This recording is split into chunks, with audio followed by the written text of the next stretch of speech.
बहुत समय पहले की बात है, एक छोटे से राज्य का राजा विक्रम था।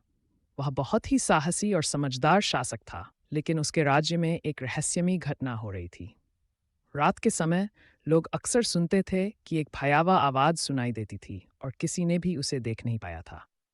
राजा विक्रम ने इस रहस्य को सुलझाने की ठानी। एक दिन वह अपने मंत्री से इस बारे में बात कर रहा था और मंत्री ने उसे एक पुरानी कथा सुनाई। राजा विक्रम, मंत्री ने कहा, यह सब बेताल की करतूत है। बेताल एक भूत है जो हर रात जंगल में घूमता है और किसी न किसी को परेशान करता है। राजा विक्रम ने इसका हल ढूंढने के लिए एक योजना बनाई। उसने कहा, मैं आज रात खुद उस जंगल में जाऊंगा और बेताल से मिलकर उसके रहस्य को जानूंगा। रात के अंधेरे में राजा विक्रम अपने घोड़े पर सवार होकर जंगल की ओर चल पड़ा। जैसे ही वह जंगल में घुसा, उसने देखा कि एक पेड़ के नीचे एक कटा हुआ सिर रखा हुआ था। वह सिर कोई साधारण सिर नहीं था, बल्कि बेताल का था। राजा विक्रम ने जैसे ही उस सिर को उठाया, एक अद्भुत आवाज आई। राजा विक्रम, तुमने मुझे उठा लिया है। अब तुम्हें मेरी एक पहेली का उत्तर देना होगा। अगर तुम सही उत्तर दोगे, तो मैं तुम्हारे राज्य को शांति दूंगा। लेकिन अगर तुम गलत उत्तर दोगे, तो तुम्हें एक बड़ी सजा मिलेगी। राजा विक्रम ने साहस दिखाते हुए कहा, बताओ बेताल, तुम्हारी पहेली क्या है? बेताल ने अपनी पहेली शुरू की। एक राजा है जो हमेशा अपने राज्य में खुश रहता है। उसके पास एक ऐसा व्यक्ति है जो हमेशा उसकी मदद करता है।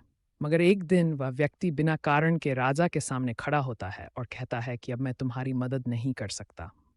सवाल यह है, राजा उस व्यक्ति से क्या सवाल करेगा ताकि वह फिर से मदद करने के लिए राजी हो जाए? राजा विक्रम ने थोड़ी देर सोचा और फिर एक उत्तर दिया।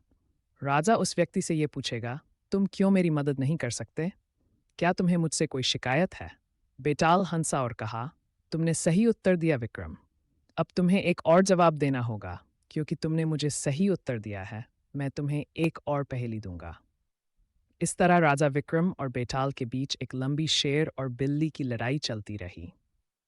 बेताल हर बार एक नई पहेली देता और राजा विक्रम हर बार सही उत्तर देता। अंत में बेताल ने हार मान ली और कहा, तुम वाकई बुद्धिमान हो विक्रम। अब मैं तुम्हें शांति दूंगा।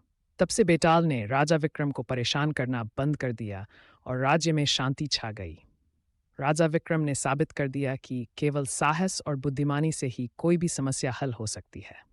अगर आपको हिंदी स्मार्ट स्टोरी पसंद आई हो तो कृपया इसे सब्सक्राइब करें और आगे भी ऐसी बेहतरीन कहानियाँ पढ़ने के लिए।